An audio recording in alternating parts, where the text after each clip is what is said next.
सभी दोस्तों का आज के अपने इस नए वीडियो में हार्दिक स्वागत करता हूं। जी हाँ दोस्तों, आज जो विषय हम आप सबों के सामने रखना चाहते हैं, जिस सब्जेक्ट पर हम बात करना चाहते हैं, वो सब्जेक्ट है हमारे छात्रों पर। कि हमारे होनहार छात्र, जी हाँ, ब्रिलियंट स्टूडेंट, ब्रिलियंट होने के बाद भी आत्महत्या जैसे कदम क्यों उठाते हैं, क्यों करते हैं वो सुसाइड। तो जी हाँ, जाहिर है कि किसी परीक्षा में अगर वो उत्तीर्ण नहीं होते हैं, सफल नहीं होते हैं, फेल हो जाते हैं, असफल हो जाते हैं, तो वो मृत्यु को अपना रास्ता चुन लेते हैं और फंदे पर लटक जाते हैं। कोई रेलवे लाइन पर जाके खड़ा हो जाता है, कोई नदी नहर में कूद पड़ता है, कोई छठे माले से कूद जाता है और अपनी ये लीला समाप्त कर देते हैं।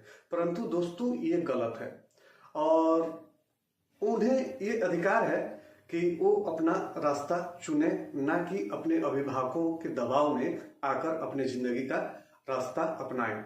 अभिभावकों का अवमानना करने की मैं बात नहीं कर रहा हूं, जी हाँ, उनकी भी माने, परंतु आप असफल हो गए तो आपको जीना नहीं चाहिए। ये आपको किस किताब ने पढ़ाया या किस स्कूल के किस टीचर ने आपको ये बताया कि अगर आप असफल नहीं हुए तो आप मृत्यु को प्राप्त हो जाइए? बिल्कुल गलत है दोस्तों।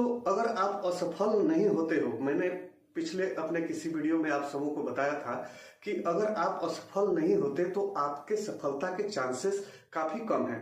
अब इसको यूं मान के हम चलते हैं दोस्तों कि जब बड़े बड़े उपग्रह जो सैटेलाइट होते हैं, जी हाँ, और उन्हें प्रक्षेपण के लिए तैयार किया जाता है, सब कुछ ओके होता है, उल्टी गिनती भी शुरू हो जाती है और उनका मिशन फेल हो जाता है। बहुत सारे उपग्रह एक बार में पहुंच जाते हैं, अपने मिशन में कामयाब हो जाते हैं, परंतु ऐसा भी होता है कि किसी कारणवश वो असफल हो जाते हैं और जगह पे, पॉइंट पे नहीं पहुंच पाते।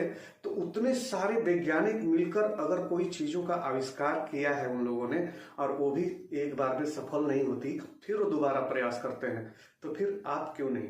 या कोई भी आविष्कार इस दुनिया में हुआ है दोस्तों, चाहे बल्ब बना हो, रेडियो बना हो, टीवी बना हो, टेलीफोन बना हो, कुछ भी आविष्कार इस दुनिया में हुआ है, जिन्होंने भी किया है, क्या वो एक बार में सफल हो पाए थे? बिल्कुल नहीं। कोई 10 बार, कोई 20 बार, कोई 30 बार, कोई 50 बार भी कोशिश किया है और अंततोगत्वा वह सफल हुआ है। तो फिर आप क्यों नहीं? जब उतने सारे प्रोजेक्ट्स जो आज हमारे दुनिया में चारों तरफ देखने को हम सबों को मिलते हैं और चीजें, तो उनको बनाने में कई असफल प्रयास हुए हैं, तब जाके सफलता हासिल हुई है। तो फिर आप एक ही बार में सफल होने का कैसे मान लेते हैं, कैसे सोच लेते हैं? तो छात्रों, खास करके आप सबों को मैं कहना चाहूंगा कि आप कभी भी किसी प्रतियोगी परीक्षा हो या परीक्षा हो जो कि लगे कि आपको ये एकदम क्रैक कर ही लेना है, इसमें आपको निकाल ही लेना है, आपको इसमें सफलता हासिल कर ही लेनी है, तो ठीक है, कीजिए, परंतु ये मान के कीजिए कि आप जिस जाल को लेकर मछली पकड़ने निकले हैं वो जाल फटी हुई है। हालांकि आपकी जाल फटी हुई नहीं है, क्योंकि आपने सालों पढ़ाई की है, काफी सारी मेहनत की है, रात दिन जगा है, काफी किताबों को रटा है, तो फटा जाल तो कहेंगे नहीं। लेकिन मान लेने में हर्ज क्या है कि आपने जो जाल डाला है मछलियों को पकड़ने के लिए, मतलब कि एग्जाम में सफलता पाने के लिए, तो वो जाल जो है वो छेद छेद छेद है और फटी हुई जाल लेकर आप मछली पकड़ने निकले हैं। अगर मछली फंसती है तो आपकी किस्मत, नहीं फंसती है तो दोबारा ट्राई करेंगे, जी हाँ, दोबारा कोशिश करेंगे। तो दोस्तों, किसान आत्महत्या करता है तो चलिए ये समझ में आता है कि उसके ऊपर बहुत सारे ब्याज वाले कर्जे होंगे, वो ब्याज नहीं भर पाता होगा।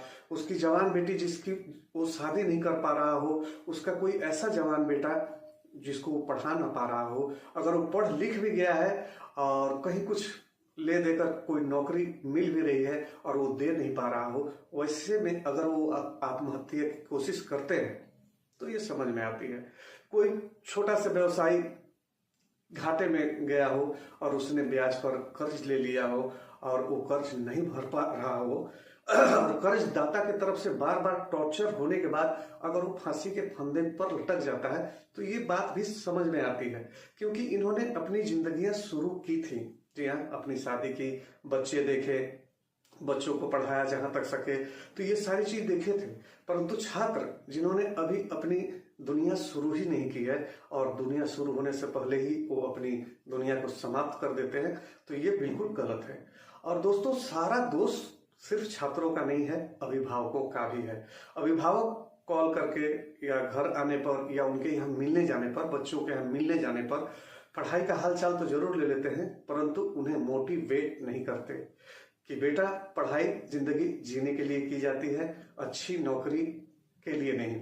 और अगर इस बार सफल नहीं हुए तो अगली बार ट्राई कर लेना, अगली बार सफल नहीं हुए तो फिर ट्राई कर लेना। मैंने तो ऐसे लोगों को भी देखा है दोस्तों, जो एक नौकरी में रहते हुए, जो कि अच्छी खासी नौकरी है, अच्छा पैसा भी है, परंतु वो दूसरी नौकरी के लिए ट्राई करते रहते हैं, एग्जाम देते रहते हैं। तो फिर आप क्यों नहीं, जी हाँ, क्लर्क की नौकरी पकड़िए और क्लर्क की जब नौकरी आपको मिल जाए तो फिर उससे ऊंची वाली जो नौकरी है उसके लिए ट्राई करते रहिए।